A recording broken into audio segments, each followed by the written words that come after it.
Hello everybody, Eric Apricot here. This is part 3 of my beginner-friendly series on basketball concepts. Let's look at a cool little play that the Valkyries ran a couple of times in crunch time when they almost upset the defending champion Liberty. That would have been one of the biggest WNBA upsets. Well, let's look at this play from the Sparks game. Barker is threatening to get a handoff from Hamby, and she will use Hamby as a screen to get separation from her defender, Julie Vanloo. So Vanloo has a very basic decision to make. It's not an option to run through the screener Hamby. She would be called for a basketball foul, and there are various laws of physics that prevent her from doing that. She has to follow Barker, or she has to go the other way. In basketball, closer to the baseline is down, and everything that is away from it is up. So that means that everything on this side of the screen is the high side, and everything on this side of the screen is the low side. And most importantly, if Vanloo follows Barker, that's called going over the screen. And if she goes the other way, it's called going under the screen. That's super fundamental. So in this case, because she goes the other way, she went under the screen. In fact, you can hear, I think, Veronica Burton yelling at Vanloo to go under the screen.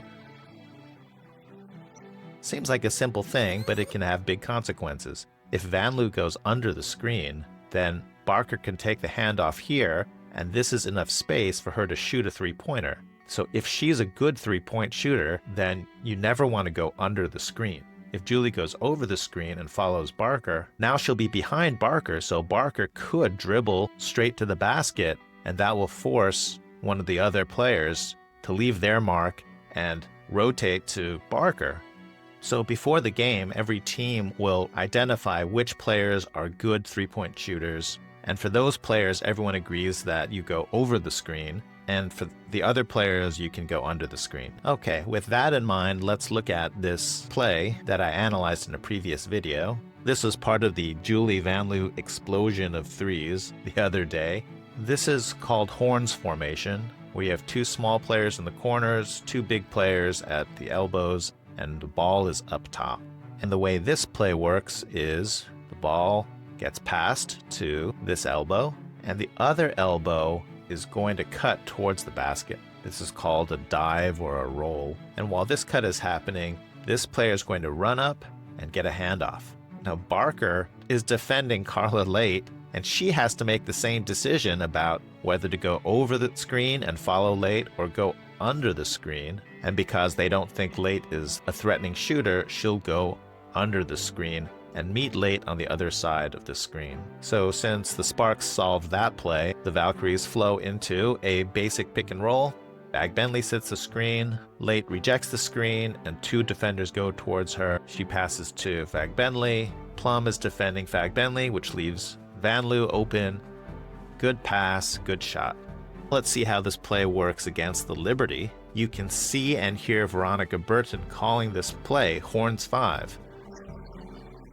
She signals horns with the common hand signal, which either means I sold my soul to rock and roll or I love you in sign language. I forget which is which. In this case, it means horns. Horns formation, smalls in the corners, bigs at the elbows, ball up top. This play starts slightly fancier than the last one. Billings is setting a screen for Burton. Cloud follows Burton over the screen, which means Burton can turn the corner and dribble towards the basket. So Brianna Stewart hangs out for a second to deter Burton, and Billings sets the screen and then rolls to the basket.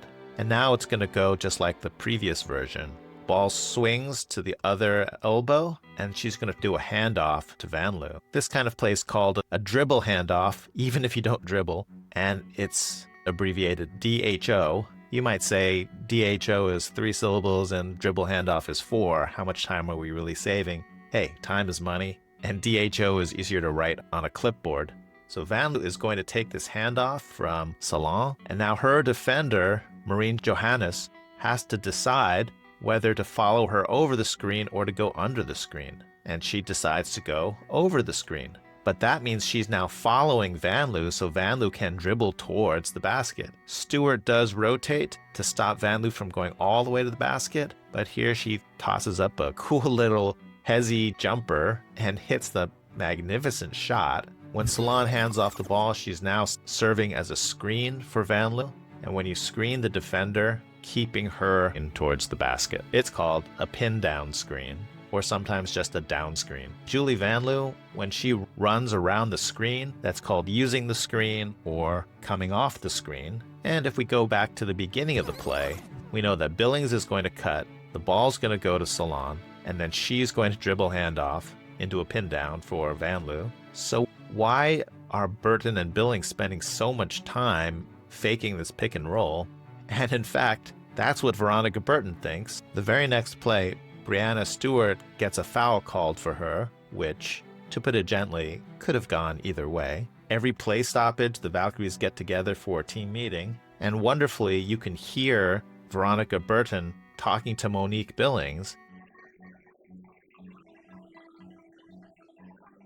She says, "Mo, in Horns 5, I'm hardly going to come off the screen. Set a quicker screen this time, and then roll." So you guessed it, they're going to run Horns 5 again. Burton dribbles towards Billings, who's going to set a quicker screen this time, and then roll. And then the ball's going to go to Salaun, and then there's going to be a dribble handoff. Right? Well, turns out the Liberty have free will, and they decide to change up how they're guarding this. Remember last time the defender followed Burton over the screen, but this time Fiebich goes under the screen. And while she's doing that, Stewart stops Billings from making her cut. This is called jamming the cut, or bumping the cut, or denying the cut. The Liberty actually formed this human wall. It's really hard to beat a pro defense the same way twice because they adjust so fast. Billings finally fights her way through. The party is still on. Burton feeds it to Salaun. Vanloo coming up to take the dribble handoff. Do you remember what her defender did last time? Last time she followed Vanloo over the screen, and that let Vanloo turn the corner and have that great chaotic jumper. This time, Cloud goes under the screen, meets Vanloo on the other side. So much for that curl. Salaun doesn't give up. She turns around and sets a second screen, and this time, Cloud follows her over the screen, and the screen defender steps up to prevent Vanloo from firing up a three. Salaun is going to slip the screen, meaning she's going to leave the screen early, and she has the option of slipping over here, which will put her in position to get a pass and then roll to the basket, or she can cut this way, which will put her in position to get a pass and shoot a three-pointer. So when you cut and go to the basket, it's called a roll. And when you cut into open space and get ready to catch and shoot the ball, that's called a pop. So this is part of the improvisation of basketball. And unfortunately, Salaun pops, and Julie Vanloo thinks she's rolling. So Vanloo throws the pass where Salaun would be if she were rolling. Very luckily, Salaun beats Fiebich to the ball. Ionescu has left her mark just in case Salaun drives past the defender. Good pass from Salaun, and Thornton can make this shot, but she doesn't. Well, the Valkyries had multiple shots to go ahead or tie the game, and they couldn't quite do it. But it was quite inspiring to see them bounce back from a blowout on Tuesday to scaring the heck out of the champs on Thursday, and it promises really good things for the future of this team. If you enjoyed this video, please like and subscribe. It really helps the channel. And if you didn't enjoy this video, I promise I'll do better next time.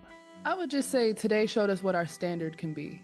We don't need to fall off from anything, be anything less than today.